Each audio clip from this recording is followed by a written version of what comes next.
Kaixo, egunon danoi, eskerrik asko, etorri zatelako. Gurekin gaituzue alde batetik nire Ezkerreta Yolanda Dominguez, zerga kudeaketako arduradune, eta nire eskuita Jokin Perona Ogasuneko zuzendarile. Eta hiruron artien, saiauko gea aurtengo 2016ko errenta eta aberastasunen kanpainan berri ematen. Lehenik eta behin, hasi aurretik eskerrak emanen izkieke herritar danoi. Askotan esan izan deun bezala, ekarpen horien bitartez, danok egiten ditugun eta herritar danok egiten ditugun ekarpen hauen bitartez, gai gea gure ongizate maila sostengatzen deben zerbitzuek finantziatzeko. Beraz, nik uste dut lehenik eta behin eskerrak ematie tokatzen dela. Eta pixkat emaitzan laurpen txiki bat iteko eta detailetan sartu aurretik, esango benduke legealdi hasieratik nabarmendu nahi izan duen bezala eta askotan esan izan duen bezala, apustu indeu Gipuzkoak ekonomi indartsu bat izateko. Izane, kalitatezko enplegue eta jarduera ekonomiko bitartez, konbentzimentu osue daukeulako bide hortatik bakarrik posible izango dela gure ongizate maila defendatzia.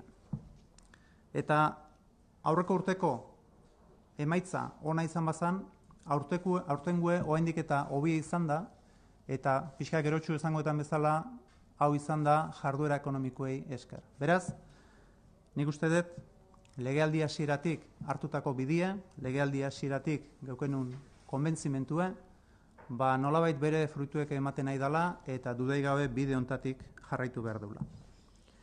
Esaten gendun, ongizate maila dela gure jarraitu nahi deuna, ongizate maila da, defendatu nahi deuna, eta hortako kontuen izan behar deu, hile gure aurrekontuen erdile, ongizate maila hortako gizarte zerbitzuta zuzenduta dagola.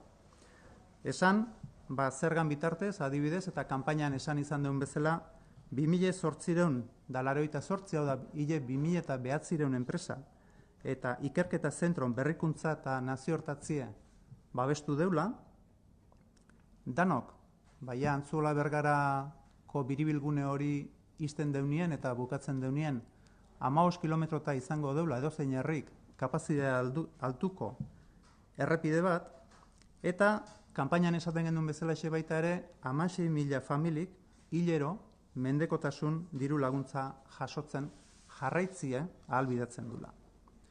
Beraz, esaten gendun bezala askotan ez gea kontziente zenbat zerbitzu gure egunerokotasunien dauzkeun eta nola zerbitzu horiek gure ongizate mailai eusten dioen. Zerbitzu horienak finantziatzeko beharrezkoe die urtero egiten ditugun ekarpen hauek. Eta hirugarrenik aurreatukoet baita ere langilei eskerra. Aurten berrize eta gero Yolandak datu batzuk emango ditu, oso datu honak izan die zerbitzu kalitate aldetik. Eta hori ez litzake posible izango Ogasuneko eta Aldundiko langile danan lanan gabe. Beraz, nire eskerrik onena behauei. Esan, laburbiltzeko 2016ko errentan kanpaina hontan, ia 930 milioi itzuli ditugula eta 217,5 jaso ditugula. Beraz, kanpainan saldue izan da 52 milioi euro negatibo. Dakizuen bezala, kanpaina hauen signue beti negatibo izaten da, eta aurten, aurreko urtien bezalaxe, hobetu egin dugu emaitza. Eta emaitza hau, pasadan urteko baino, 24 milioi euro hobeago izan da. Beraz, aurreko urtien esaten bagendun, kanpaina ondo juntzala, aurten oraindik eta hobeto. Eta emaitzen arrazoiek, labur biltzeatik, hasieran esan detan bezala, ekonomien jarduera izango litzateke. Alde batetik, lanan etekinak 3,4 igo die, eta bestaldetik jarduera ekonomikotatik datozen etekinak baita ere 3,3 igo die. Beraz, dudai gabe, ekonomien jarduera ekonomien aurrerapausoek daude emaitza hauen atzetik. Como decía en euskera, en la campaña de la renta de 2016 hemos devuelto casi 270 millones de euros e ingresados 217,5, lo que arroja un saldo negativo de 52 millones. Por tanto, esto se traduce en una mejora de 24 millones respecto al año anterior.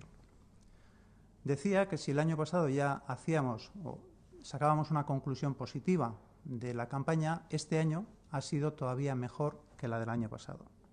Y sin duda, la base de esa mejoría, la base de ese resultado de esta campaña, está en la evolución de la economía, en la evolución positiva de la economía. Por una parte, con un incremento de 3,4% en las retenciones de trabajo y también con una evolución positiva del 3,3% en lo que son los rendimientos de actividades económicas.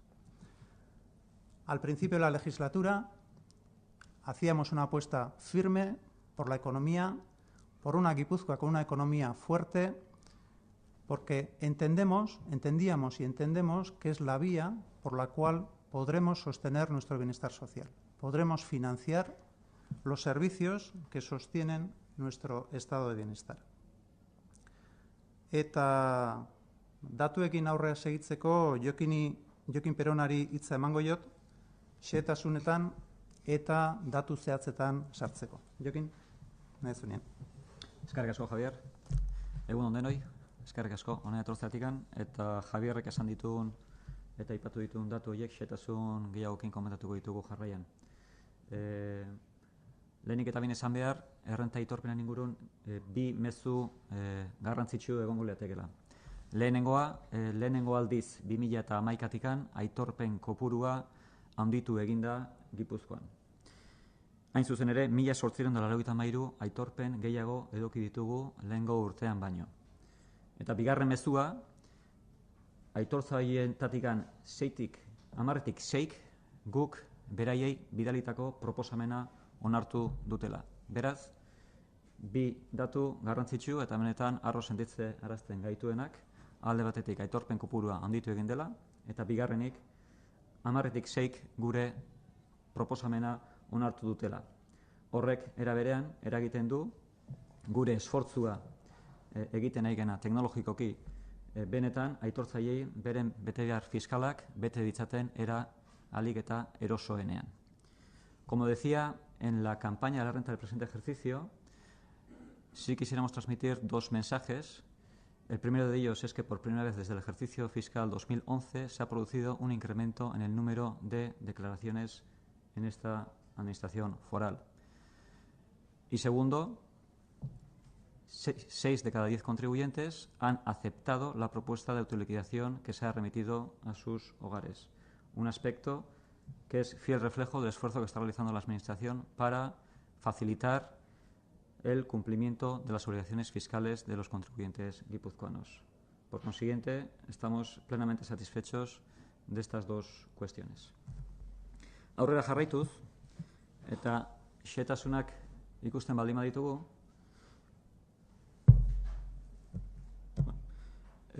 aitorpen kopuren inguruan zehaztuko bagenu ze aitorpen kopuru izan diran itzultzera eta zein ordaintzera. Itzultzera izan diren kopuruak 4.000 gutxiago izan dira eta ordaintzera izan direnak 6.000 gehiago izan dira. Orotara 1.800 aitorpen gehiago hoien xehetasuna hori izango litzateke. Itzultzera izan diren kopuruen inguruan, bataz besteko ordaintzeko kopurua 17 euro murriztu da, eta 4.000 aitorpen gutxiago horiek eragiten dute Javierrek leno aipatu duen 24.000 horietatik 9 itzulpenaren inguruko aldaketan dator. Ordaintzeko aitorpenen inguruan, hemen 6.000 aitorpen gehiago atera dira ordaintzera, bataz besteko ere 24 euro igo da aurreko urtearekiko, orotara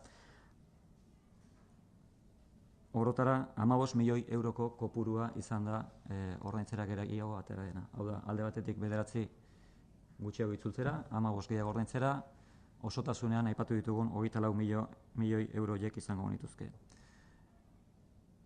urrengo pantailan ikusiko duzu benetan itzulera eta ordaintzeko aldea zein izan den. 2015ean 75,9 milioi euroko balantzea geneukan, eta aurten 52,1 milioi eurokoa. Hau da, 23,8 edo 24 milioi euroko alde hori daukagu.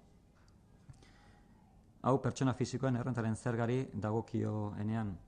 Aberastasunaren zergaren inguruan, ez da aldaketa nabarmenik ikusten lehengo urteko kanpainaren ildotik, aitorpen kopurua pixka bat handitu eginda eta ordaintzeko kopurua pixka bat jaitsi eginda. Orotara, bildutako zerga kopurua 74,23 milioi euro ingurutan gaude. Beraz, zerga honen ondorio nagusia da, egonkor mantentzen dela lehengo urteko kopuruetan gutxi gora bera.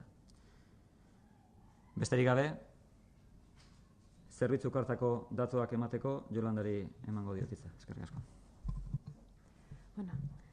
Amaitzeko, Ogasuneko diputatuak eskerrak eman dizkie Ogasuneko langileei egindako lan onagatik eta lan horri zenbakia jarriko dizkiot.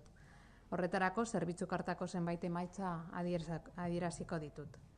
Lehenik, Errotaburuko egoitzan aurrez aurreko arreta jasotzeko batez besteko itxaronaldia minutu bat eta 22 segundukoa izan da. Bestetik, kontsultetarako egindako telefono deiak 31.829 izan dira, eta horietatik bakarrik 39 dei galdu dira. Idatzizko kontsultei dagokienez erantzuteko epea 8,9 egunekoa izan da, eta Ogasuneko zuzendariak esan duen bezala 250.128 proposamen bidali dira, eta hauetatik 96,4 onartu egin dira. Itzulketa azkarrei dagokionez, bai mekanizatuan aurkeztutakoak eta bai proposamenetan onartutakoak 2 egun baino gutxiago itzuli egin dira, 2 egunetan baino gutxiago itzuli egin dira, eta internetetik aurkeztutakoak bataz besteko epea 10 egunekoa izan da itzulketa egiteko. Eta nire partez. Beraz, hau litezke datu nagusiek, bai errentan kanpainan da bai aberastasunan kanpainan, eta hasieran esaten nuen bezala, lehenik tokatzen da eskerrak ematia bai herritarrei, behaien geure gudanon ekarpenei esker jarraituko deulako finantziatzen gure ongizate maila sostengatzen dituzten zerbizioek. Bestaldetik, azpimarratu emaitza honak, bai errentan kanpainan, 24 milioikin mejoratu deulako saldo hori, eta baita ere aberastasunan kanpainan mantendu deulako aurreko urteko diru bilketa, naiz eta, adibidez, merkatuek nabarmen bera entzun 2016 hortan. Hasieran esan den bezala, apustu izan zen ekonomi indartsu bat izatie, apustu izan zen jarduera ekonomiko bultzatzea, eta jarduera ekonomiko horrek eta jarduera horren bultzada horrek ematen digu eta ekarri digu aurten ere hobekuntza hori. 24 milioiko hobekuntza hori. Eta hobekuntza hori, dudai gabe Gipuzko osoentzako bere islada izango du bere ongizate mailan eta bere zerbiziotan. Gure aldetik, eta bukatzeko esan lanien segituko dula, Jolandak eman ditun datuek, zerbitzu kartanak benetan oso datu onak die, eta nik oraindik harrigarria iruditzezat, pasatzen dien milaka personakin Errotaburutik bakoitzak bataz beste minutu bat eta 22 segundu itxarotia. Nik uste hori nolabait nabarmantzen dula ze kalidade daukeun zerbitzutan, baina dudai gabe guk segituko dugu bete behar hauek, danok dauzken bete behar hauek, aldien errezenak eta aldien komodonak eiteko danontzako. 10-tik 6 esaten genuen autolikidazio proposamenak die, baina guk hala ere jarraituko dugu, bai gure gana hurbiltzen dien, gure bezero dien zergadunei atentzio ematen, eta baita ere errazten autolikidazio proposamenan bitartez urteroko ariketa hau ahalik eta errazten eitia. Eta hemendik aurrea, zuen esku nahi zuten galderantzako.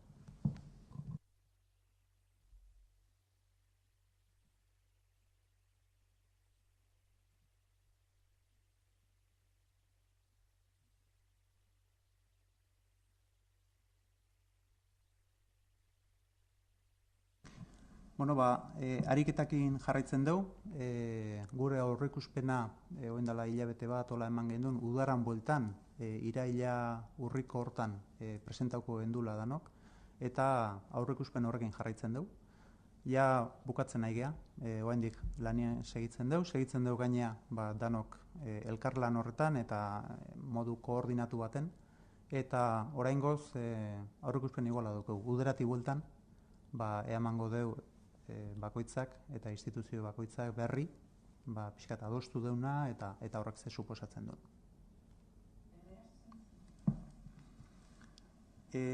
Sobre la reforma fiscal o las medidas tributarias que estamos trabajando entre las instituciones, decir que seguimos con la previsión de presentarlos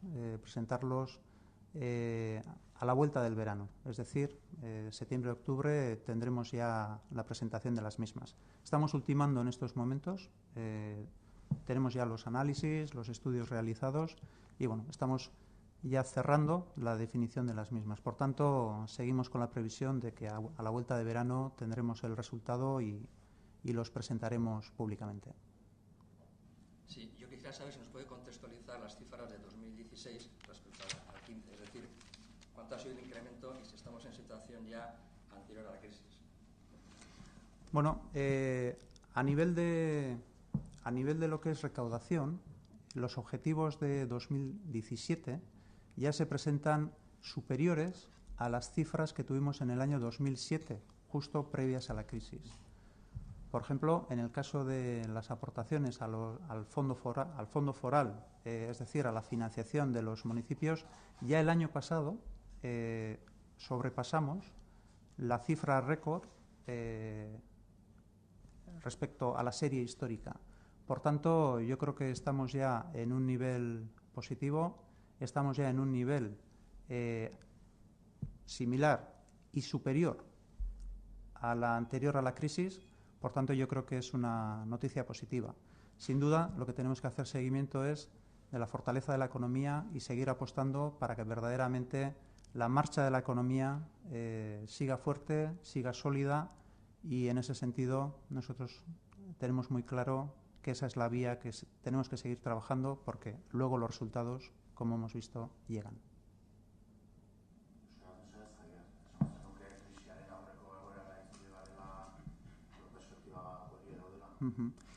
Bueno, diru-bilketan aldetik, ja, 2017ko helburuek diru-bilketan die 2007 hau da krisi aurretiko helburuek baino handiagoak.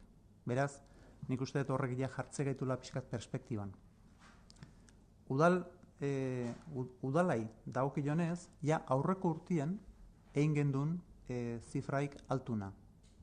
Beraz, nik uste dut momentu garrantzitsua dela eta lehen esaten gendun bezala, garrantzitsua da apustu egiten segitzie jarduera ekonomikotaz, ze jarduera ekonomiko indartsu bat baldin badaukeu, ikusten dugu gero emaitzak heltzen diela eta orain kanpainan bezala, emaitza horiek ahalbidetuko gaituzte gure zerbizioek finantzatzen jarraitzea eta horiekin gure ongizate maila defendatzea.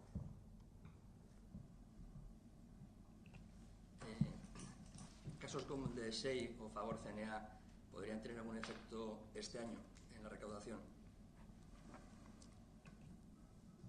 Casos como el que cita, sin duda, siempre tienen un impacto y además, en ambos casos, estamos hablando de empresas con un número de trabajadores importante, por tanto, sin duda tendrán su repercusión negativa.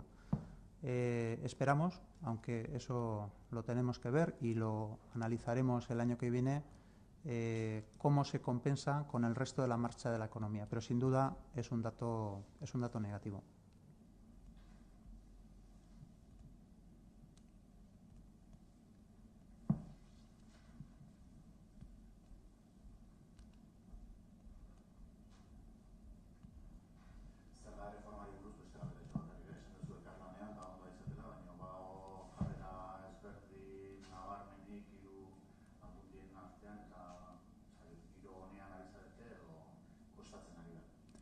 Ez, elkarlanien ari gea. Dudai gabe lurralde bakoitzak egitura ezberdine dauzke, baina ez neurri fiskaletan edo erreforman bakarrik, baizik eta gure egunerokotasunien oso harreman estu daukeu, eta harreman hortan exactamente berdinen ari gea ariketa egiten. Beraz, nik uste dut gaina harreman ona izetiek ahalbidetzen ditula olako ariketak egitea baita ere.